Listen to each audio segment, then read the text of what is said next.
Hello tout le monde, c'est Isa de la chaîne Isa se livre. Bienvenue chez moi. Je vous remercie de partager un peu de votre temps en ma compagnie. J'espère que vous allez bien. Moi de mon côté, ça va bien. J'ai une journée de congé, donc j'en profite pour faire des vidéos et m'occuper un peu de mon chez moi. Et voilà, voilà. Comme le titre l'indique, dans cette vidéo, je vais vous parler de mon bilan du Call Writer Challenge.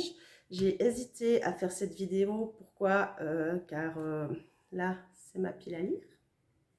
Et là, c'est les livres que j'ai lus. Donc, même si j'ai réussi le challenge, car j'ai quand même lu un livre d'une sous-catégorie de chaque menu, et que je suis vie de lutin, pour moi, j'ai pas tellement, voilà, c'est pas un challenge très très réussi, parce que voilà, tout cela n'ont pas été lus. Donc, bien sûr que j'ai lu d'autres livres qui n'étaient pas dans la palle et qui pourraient rentrer dans le challenge, mais je suis un peu psychorigide, et voilà, moi quand je fais des challenges, c'est ma palle, et j'aime pas, voilà, donc voilà. Donc voilà, comme je dis, j'ai hésité un peu, je ne savais pas comment aborder cette vidéo. Et hier soir, le dimanche soir, moi j'aime bien regarder quelques vidéos YouTube. Et j'ai vu une vidéo de Cornelius qui parlait du challenge du printemps créé par Flowfly. Donc c'est le Shiny Spring Challenge. Et j'ai trouvé très sympa et je me suis dit pourquoi je ne ferais pas une vidéo un peu combinée, le bilan Call 8 heures, la palle du nouveau challenge. Et après je me suis dit non, chaque challenge mérite sa vidéo. Donc voilà, donc je vais faire la vidéo du bilan du Call 8 Heures Challenge et tout de suite j'enchaînerai avec une vidéo sur ma pile à lire du Shiny Pre-Spring Challenge.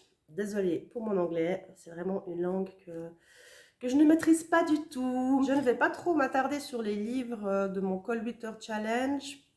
Pourquoi? Car ceux que j'ai lus, je vous les ai déjà présentés dans mes points lecture et ceux que je n'ai pas lus vont repartir dans leur étagère dédiée et vont attendre sagement jusqu'au prochain Call Winter Challenge.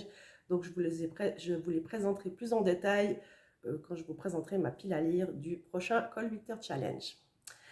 Alors, le premier menu était Yule et la première sous-catégorie était Au coin du feu, donc un feel good. Là, j'avais choisi Vous reprendrez bien un peu de magie pour Noël de Karen Pontet, publié aux éditions Fleuve.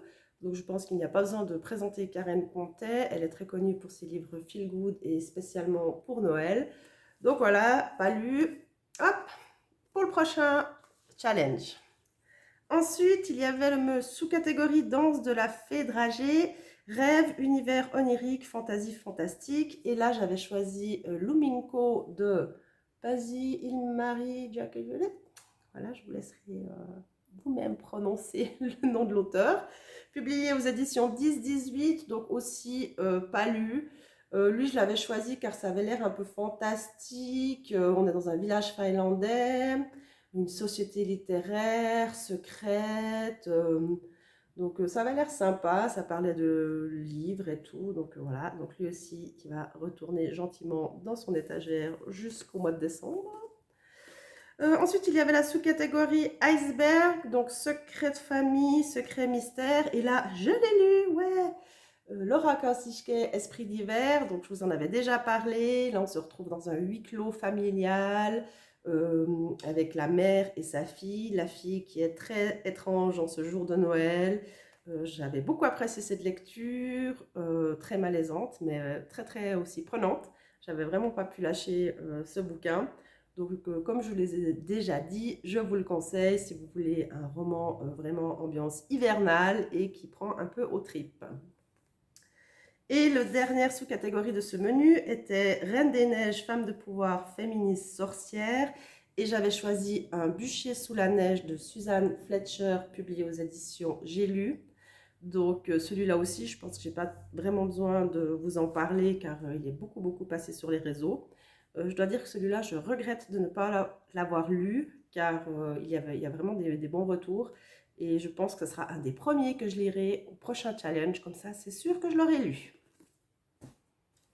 Ensuite, il y avait le menu hiver sombre avec la première sous-catégorie Nakatomi Tower, thriller, suspense, enquête. Et là, j'avais choisi La disparue de Noël de Rachel Abbott, publiée aux éditions Charleston Noir. Donc là, on se retrouvait avec une femme qui rencontre un homme, dont sa femme son ancienne femme était morte dans un accident. Ils se marient. Voilà, peut-être aussi un petit thriller psychologique, peut-être un suspense familial hautement addictif. Donc, je ne l'ai pas lu. Comme tous ses amis, il va attendre sagement la fin de l'année.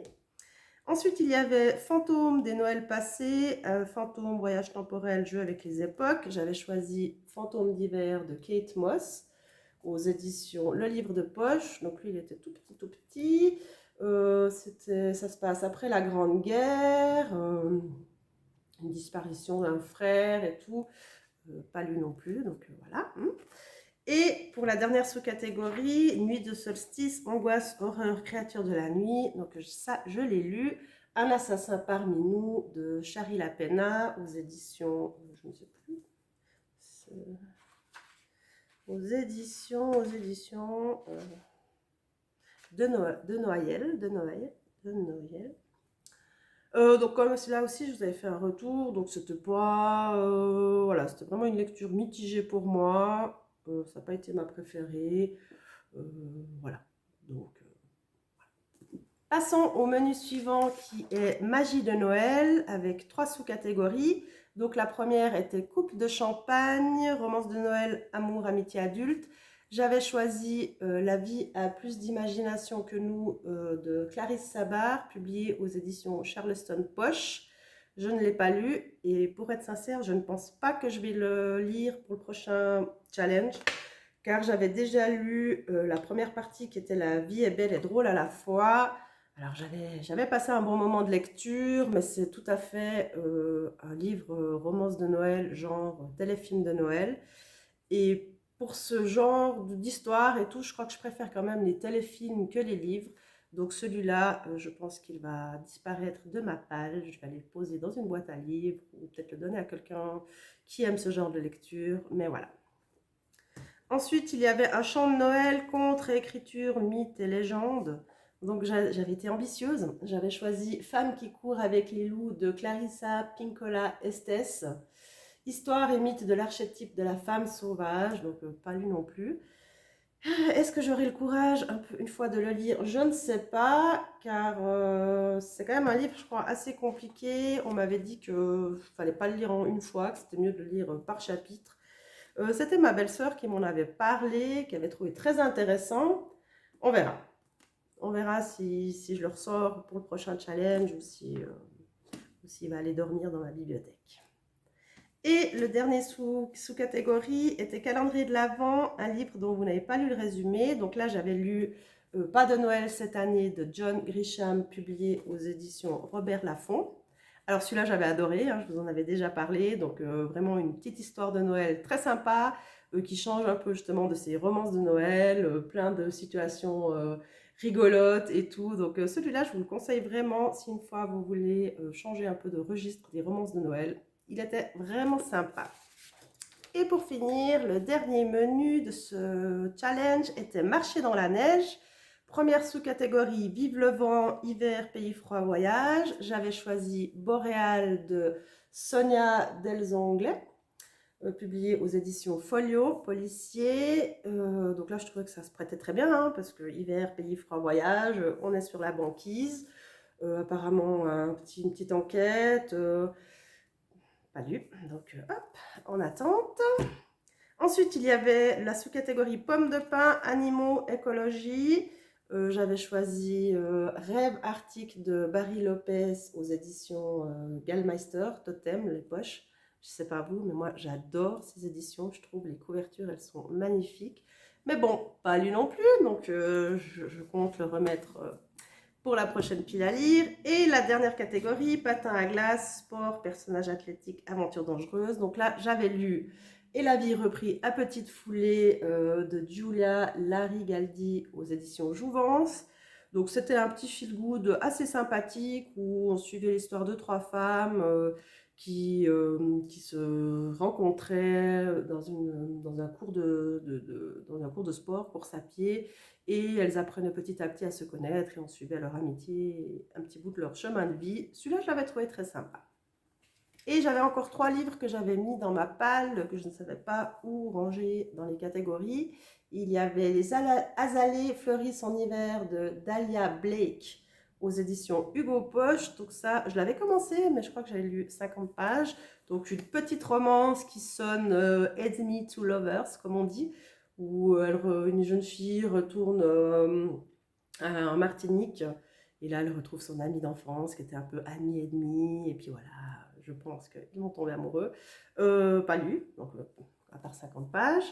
Donc aussi, hop, il retourne, oh ça va tomber, il retourne dans son étagère. J'avais aussi trouvé en boîte à livres Dieu, le temps, les hommes et les anges de Olga Tokarczuk aux éditions Pavillon Poche. Celui-là, bah, je voulais le mettre dans ce challenge bah, à cause de la couverture et tout. Ça se passe en Pologne, une histoire d'amour, une histoire de famille, je ne sais pas. Donc je le garde aussi, je le mets de côté. Et il y avait encore un livre en espagnol, oh, qui est tout abîmé. Palmeras en la nieve de Luz Gabas. Donc lui, il a été traduit en français, je pense, Palmier sous la neige, je crois que je regarde. Donc là, c'était une histoire qui reflète notre passé colonial en Afrique. Une lecture que tu ne voudras pas abandonner. Donc celui-là aussi, je compte bien le lire pour le prochain Cold Winter Challenge. Donc voilà, c'en est tout pour mon bilan du Cold Winter Challenge. Comme je vous ai dit, bah pour moi, c'était pas un challenge très très réussi, car voilà, j'ai pas lu beaucoup de livres de ma palle prévue. Je ne sais pas ce qui s'est passé. Bon, enfin, déjà au mois de décembre, j'en ai lu qu'un. J'avais lu qu'un livre, voilà. Et puis après en janvier, février, bah, j'ai fait d'autres lectures, une lecture commune avec mon ami, des nouveaux livres. Voilà, voilà. Donc, bah, comme je vous ai dit, je vous en ai parlé très brièvement, car voilà, je voulais pas m'attarder non plus. Dites-moi si dans ceux que je n'ai pas lus, vous me conseillez certains et que je devrais absolument lire pour le prochain Cold Winter Challenge. J'attends vos commentaires. Et donc là, du coup, je vais aller ranger tous ces livres dans leur étagère, ça, pour qu'ils attendent sagement jusqu'au 1er décembre 2023. Je vais aller préparer ma pile à lire pour le Shiny Spring Challenge.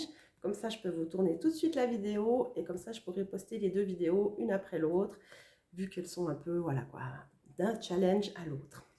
En tout cas, merci beaucoup de m'avoir suivi. J'espère que cette vidéo vous a plu. Je me répète, mais si vous avez des recommandations parmi ma pile à lire, n'hésitez pas à me le dire. Et je vous dis à tout bientôt. Ciao, ciao!